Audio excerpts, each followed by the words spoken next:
YouTube, Willow Dragonfly here. I'm going to do I guess a little series on chakras, and I think I've mentioned before in a video, just like trying to realign myself and, get it together basically. So I thought as I went through this process, I'd do a little video on things I'm doing, things I'm learning, all that kind of stuff. So today we're just going to do a little bit of an overview of the root chakra. This is the root of your being, the animal part of you. It is located the base of your spine, kind of like your tailbone. And there's all kinds of information about the chakras out there. It can get really in depth. For the sake of time and the videos, I'm really just going to hit the bullet points, I think, because, I don't know, sometimes it's easy to get overwhelmed in information. So, the root of your being, the animal part of you, that really is the most important part. If you're balanced, you're in an environment that you thrive in. If it's unbalanced, you could be feeling depressed, unsafe, unsure of yourself. You could also feel angry all the time, the complete opposite, just complete rage. The root chakra is a red colored chakra. It is the animal sense. It is the animals can be either very comfortable growing, just doing the day-to-day thing and life is good for them. Or they could be on a rampage and destroying everything. I mean, it's that simple. A couple of reference books that I've used in the past. This is a pretty basic, straight to the point, easy to follow book, Chakra for Beginners. Chakra, the Awakening. A lot of talk about crystals and aromatherapy and positive thinking. There's little exercises you can do to help, kind of start to get your chakras balanced. And a lot of it has some real soul-searching stuff in there to do. But it's pretty good, easy to read, easy to follow. And for some of the things I do, I really like this book. Llewellyn's Complete Book of Correspondences. Some of the stuff is pretty straightforward. Every time I do a video, my dogs get all excited. So, but I just like it. It's a good reference book. And then I just love this book. I'm always looking up different herbs, pictures. Talks about, growing and using herbs. I think it's a pretty old book. Is it a pretty old book? Not that that really matters.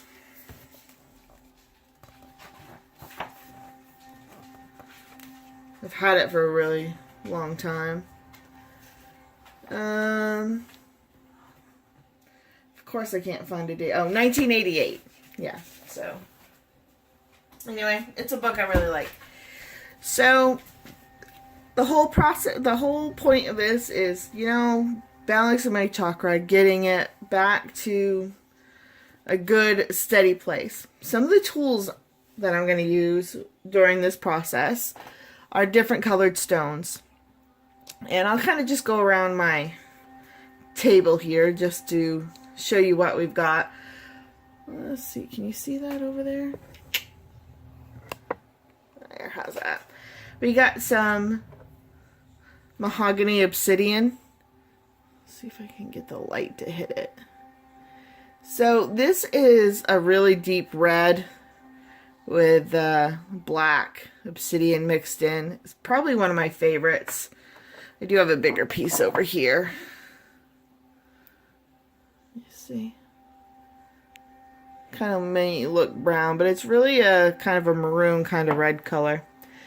So we got some mahogany obsidian. Let's see what else we got over here. Just some various different red stones, carnelian, red jasper. This happens to be like a blue tiger's iron type of stone. I also have some lapis. Now, lapis isn't technically a root chakra stone, or isn't, you know, a correspondence, or however you want to look at it, but it does add for balance. So, though most of my stones are going to be your typical root-related crystals and stones, but I do like to throw in some things for balance, because I don't want my root to get overpowered or swing one way over another. I want it balanced. Some other things I have are some, just some regular obsidian, some snowflake obsidian. I like to throw a little bit of snowflake obsidian in there, because that white and black, again, adds a little bit of balance. We got some Apache tears, some hematite. Over here is a bloodstone, though I don't know if you can really see the blood streaks in it per se. Probably if I got it wet, you would be able to. Some other little lapis stones, we're going to use those a little bit later. Some red garnet, that is very handy. Red stones, any red stones. Black obsidian. Apparently I have a black stone issue. So, and a bracelet that I made a while ago to help balance the root. Let's see. And this is basically made up of some jasper, some red wooden beads, a couple of lava stones. We got some little hematite beads on there, some smoky quartz, obsidian, and red painted beads. Again, just to all of the energy colors of the root. Let's see what else we got. I guess that's basically it. And just some random stuff. Petrified wood, because I think of trees to be very grounding. Alright. So one of the first things I like to do is I like to do a tarot spread. And in this case, it's going to be an oracle spread. And at first I was going to use just your regular Rider-Waite deck, very basic, straightforward tarot deck. No frills, no nothing. Because I was thinking, let's get right to the basics of the thing. The root's the root is the root. Let's get to the root of some of these tarot cards. And I think that would be a good choice. Any other decks that you may feel are helping you connect to your root deck, maybe a deck that has red as a primary color, or something like that. And as I was shuffling my Rider-Waite deck, and I was thinking, this is pretty basic, a good place to start. And I was thinking about, here's the Rider-Waite deck I was using, thinking about, the root and what it means to me, and getting it situated and grounded and balanced. And the more I thought about it, it's really the animal side of me, the animal basics, the fight or flight, the survival root of it all. And decided that probably for me, the best deck to go with was the Wild Unknown Animal Spirit. Granted, it is more of a oracle type deck, but I think that's fine. That's what I want, is the animal spirit. So let me move those out of the way. I am going to shuffle, and I'm not going to do that on camera because it's in an awkward place for me. The spread I'm going to use is one that I found online a long time ago. Let's see if I can get that in there. And I've actually posted this before. And I'll try to do it again with this video. Okay. So, the first question, or the first card, is what is the state of your root chakra?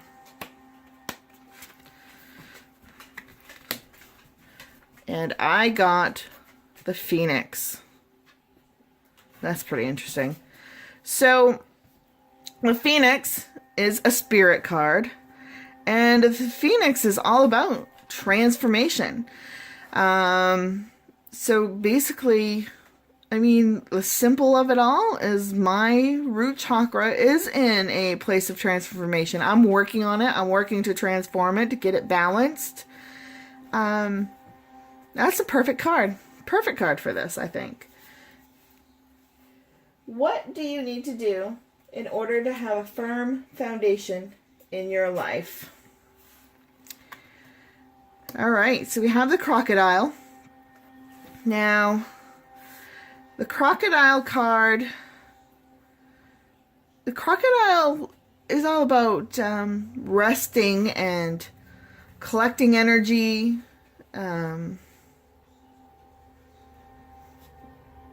just that kind of cooling off, so to speak. So I would say, really, I need to, collect myself, collect my energies. Yeah, basically that's it. Rest, collect my energy, cool off. I think things will come to me. Kind of a lying in wait kind of an animal, but I don't think that's necessarily what it's trying to say. I think it's all about resting and collecting my energies. I tend to force things a little bit, so it wouldn't surprise me if it's telling me to, just take things one step at a time and let it happen. What limits and boundaries do you need to create? Oh, well, isn't that something? So now we have the turtle. Turtle, patience, taking things slow. Again, it comes back to, I feel like the cards are telling me not to rush things. What needs to be nourished in order for you to know yourself and be balanced? Ooh. The crow. So, the crow is magic. The crow is definitely a symbol of magic. For some people, it's a spirit guide. I mean, quite often, a crow is a spirit guide. And yesterday, while I was driving to work and I was thinking about this video, I had quite a large flock of crows in the road. No roadkill, as far as I could tell, but they were all just, taking a break on the road as I was driving in. And that, I took that to be as a, start working on my spiritual self. I say it all the time that I'm kind of disconnected or whatever, and I'm still having a hard time getting into it, just finding my place. I don't know. I don't know what my connection issue is. Probably really need to do some shadow work and, work that out. So my magic side, my spiritual side, needs to be nourished in order for my root to be balanced. So that's quite something there. What will your root chakra look like if you heed this advice? And again, we get another spirit card. And this card is the sea serpent. And the sea serpent's about healing, emotional wounds. Once you can do that, you get that balance from the sea serpent, you get at a point where you can express your desires. So it's about healing wounds. It's like wrapping yourself in a hug. You see how the serpent is in a circle, kind of with an eye in the center. It's really about wrapping yourself up, surrounding yourself with spirit.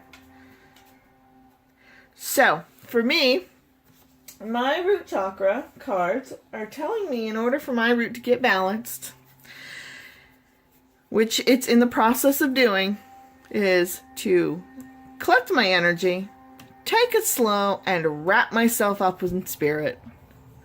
That's what I get from these cards. Let me know what you think. My next video, I plan to make some tea, some incense, and some diffuser oil that you could use for anything. You can use it for anointing, and another oil, probably one more for anointing. I think we'll do 2 separate ones. So some incense, some tea, and a couple of different oils to use to help getting your chakra balance, to help surrounding yourself with energies. Until then, have a great day.